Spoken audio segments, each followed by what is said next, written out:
Ayan, magkakabit na po sila ng ilaw guys, oh.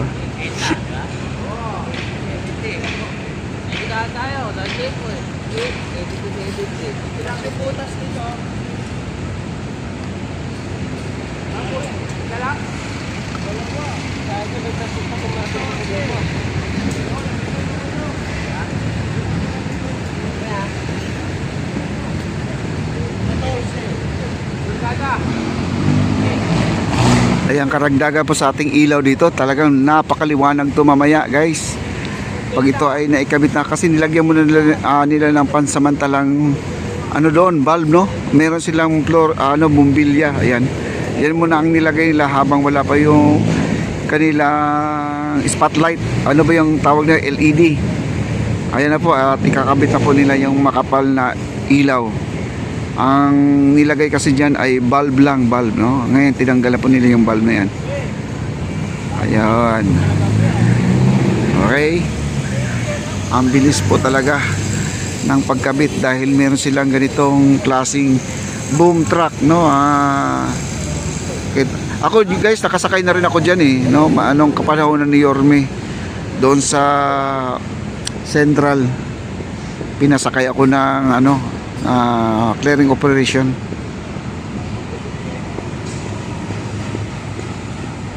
Ayan na po, at kinabit na po yung ang mangyari ito guys, parang kulang yata yung sa butas, no? Baka magbabarena pa sila.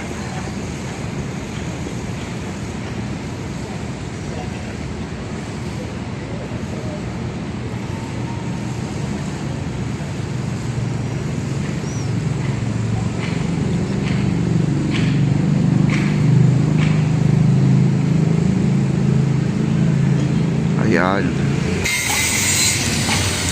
At ito na po yung kanilang ginagawa dito sa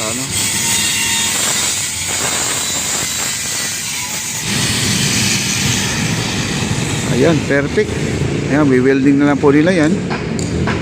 Yun yung pinaka-stopper nila sa taas para mangyayari dyan. Ang purpose dyan, para di malagyan ng tubig, di mapasukan ng tubig pag umulan guys, kasi yun po ang pinakatuktok niya, no? Ayan. At napuntahan po natin si Kuya. Ayan po, ikabit na po niya yung isang ilaw. Ayan, no?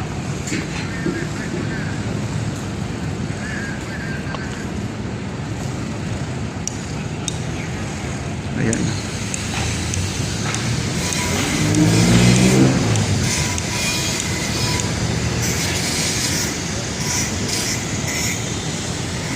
Bali 200 watts ang ginamit nila.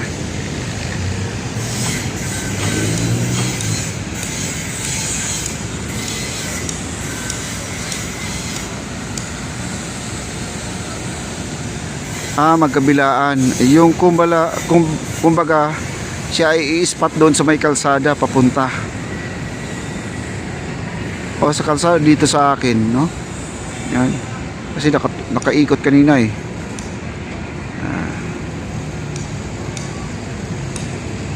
Ayan, ikakabit na po niya ang ilaw. Mamaya pa iilawin na po nila yan para matesting na rin.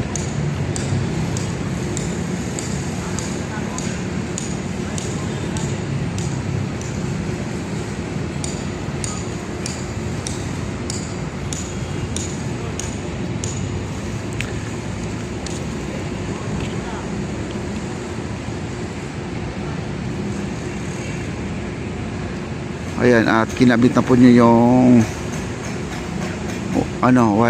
wire at naglalagay na po siya ng electrical tape. Siguro naman maglalagay din sila ng yung tawag nila epoxy siguro, no, para sa kontra sa tubig, para hindi mapasukan ng tubig yung kuryente.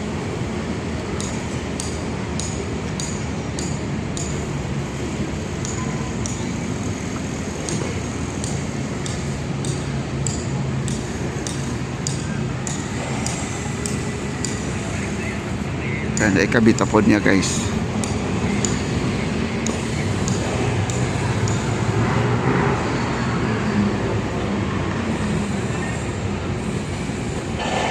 Bali dalawa lang, isang poste, dalawang ilaw na nandun sa itaas.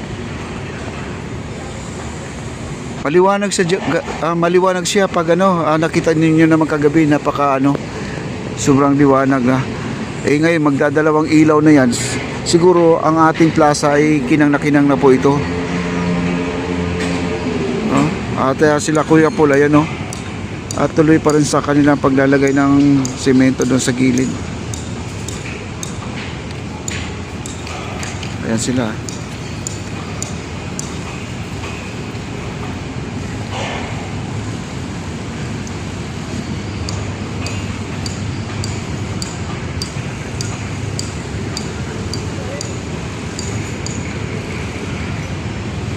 Wow.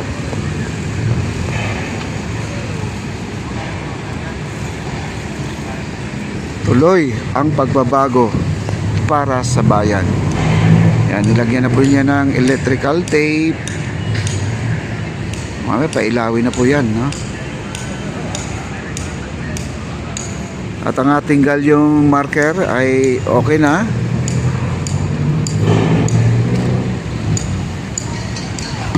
Ayan.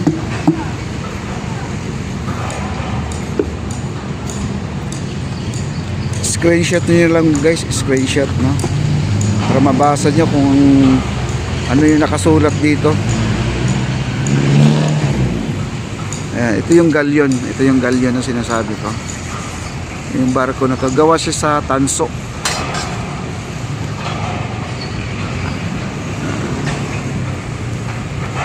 Okay. At maayos na. Okay na. At ito ay na level na para sigurado hindi siya tabingi. Okay. At marami na rin palang namamasyal, oh. Kita nyo, oh. Ayan, marami ng mga estudyante po to. Pinapayagan na po nila na makapasok dito guys, no? Ayan. Okay na, kabit na. Abangan po natin to na matapos.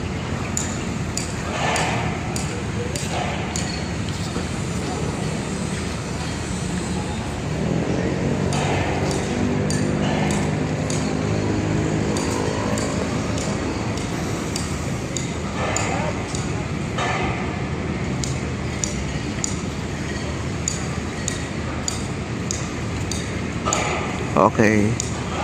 Nalagyan na po nila ng tawag dito, electrical tape.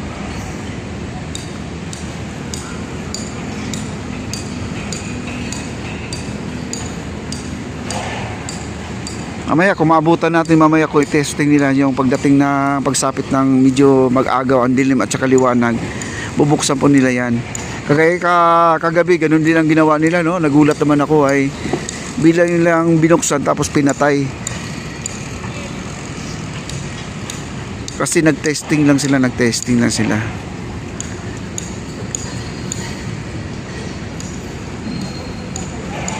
Ayan, tapos na.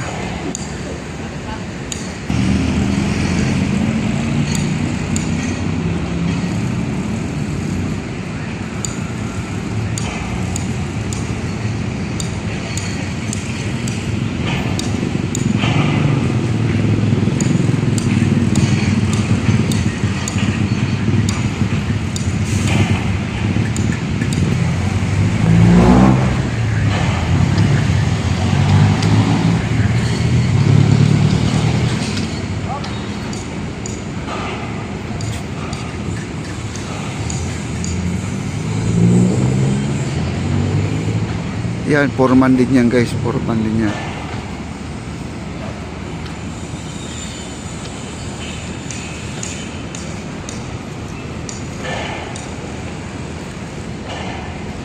Kailangan niya ng katala, no? Yung panghigpit, yung adjustable range. Atay po, hinigpitan na po niya.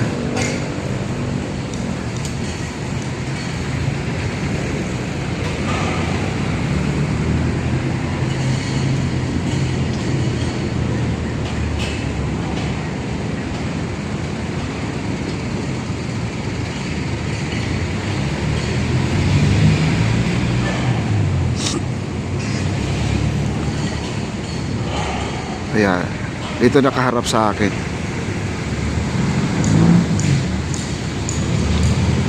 Ayun, tama-tama lang. at magbibigay ng liwanag sa ating Plaza Mexico.